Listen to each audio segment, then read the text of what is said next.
Okay, so let's talk about the process of selling and buying when you are downsizing. So the assumption here, by the way, is that you don't have any extra money to go out and buy your second property before selling your first one. For most people, they really need to sell this property to then take the cash and buy their second property. The challenge is, that usually they don't want to end up being homeless, right? If they sell here and they haven't secured the other property, what do you do in between, right?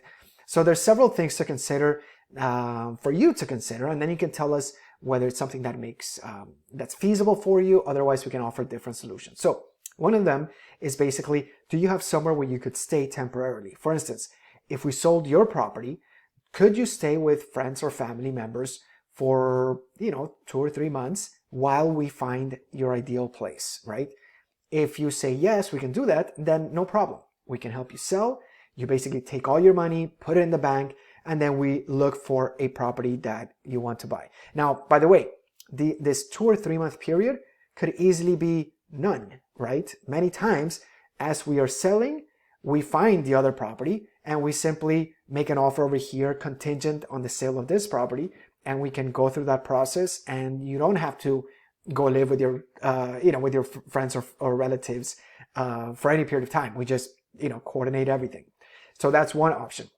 The other option that has been more common recently is where we help somebody buy and find their second property first, and then we sell their first property. There's a couple of different ways that we can handle that. We do have a program that allows you to basically, they advance you the money from your equity so that you can buy the second property. For instance, if you're selling a property that's $500,000 over here and you're looking to buy a $250,000 condo, basically you buy the $250,000 condo. Once you close on it, then we can turn around and sell this property. And then with the money that you have here, the equity, you basically pay off this loan, right? There is a transaction fee. I think you'll find that it's very reasonable. For the sake of this specific video, I'm not going to tell you exactly how much it is. It's in the range of around less than 2%, but that could change, and there are some discounts that are given. So anyway, just know that it is absolutely possible, and we can discuss the details if that's something that makes sense for you. The other alternative is that we can put your property on the market for sale, and then we can also request that the buyer allow you to stay in the property for a period of time, maybe 30 or 60 days post closing, and then during that time we have time to find and secure your other property.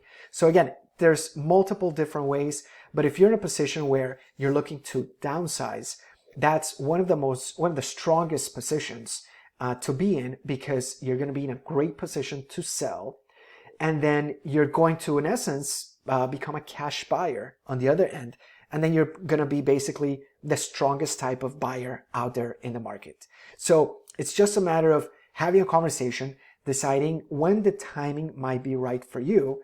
But as we may have mentioned in another video, the timing is really proportional, right? So timing the market specifically is not the goal.